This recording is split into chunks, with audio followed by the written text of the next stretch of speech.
James had to wait at Edward's station till Edward and his train came in. This made him cross. "Late again!" he shouted. Edward only laughed, and James fumed away. "Edward is impossible," he grumbled to the others. "He clanks about like a lot of old iron. He is so slow, he makes us wait." Thomas and Percy were indignant. "Old iron?" they snorted. "Slow? Why, Edward could beat you in a race any day." "Really?" said James huffily. "I should like to see him do it." One day, James's driver did not feel well when he came to work. "I'll manage," he said. But when he reached the top of Gordon's Hill, he could hardly stand. The fireman drove the train to the next station.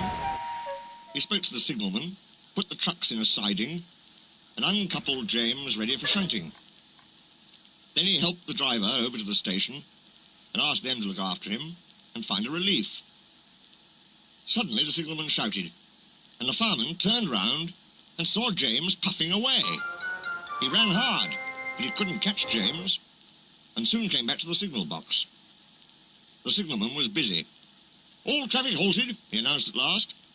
"Up and down main lines are clear for 30 miles, and the inspector's coming." The fireman mopped his face. "What happened?" he asked. "Two boys were on the footplate. They tumbled off when James started. I shouted at them and they ran like rabbits." "Just let me catch them," said the fireman grimly. "I'll teach them to meddle with my engine." Both men jumped as the telephone rang. "Yes," answered the signalman. "He's here." "Right, I'll tell him. The inspector's coming at once in Edward. He wants a shunter's pole and a coil of wire rope." "What for?" wondered the fireman. "Search me, but you'd better get 'em quickly." The fireman was ready and waiting when Edward arrived. The inspector saw the pole and rope. "Good man," he said. "Jump in." "We'll catch him. We'll catch him," puffed Edward, crossing to the up line in pursuit. James was laughing as he left the yard. "What a lark! What a lark!" he chuckled to himself. Presently, he missed his driver's hand on the regulator, and then he realized there was no one in his cab.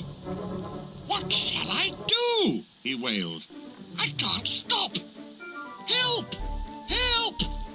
We're coming! We're coming!" Edward was panting up behind with every ounce of steam he had. With a great effort, he caught up and crept alongside, slowly gaining till his smoke box was level with James' buffer beam. "Steady, Edward!" The inspector stood on Edward's front, holding a noose of rope in the crook of the shunter's pole. He was trying to slip it over James' buffer. The engine swayed and lurched. He tried again and again.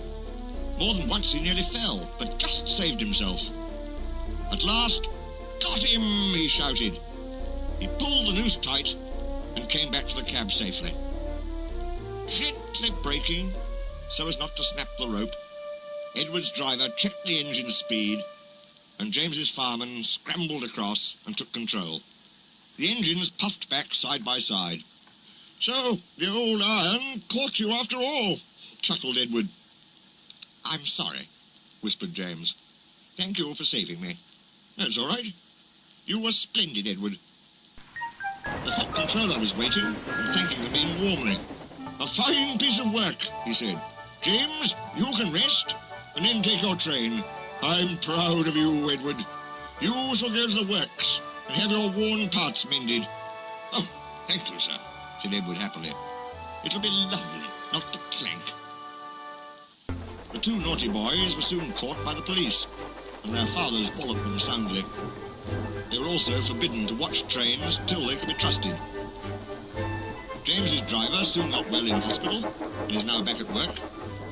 James missed him very much, but he missed Edward more. And you'll be glad to know that when Edward came home the other day, James and all the other engines gave him a tremendous welcome.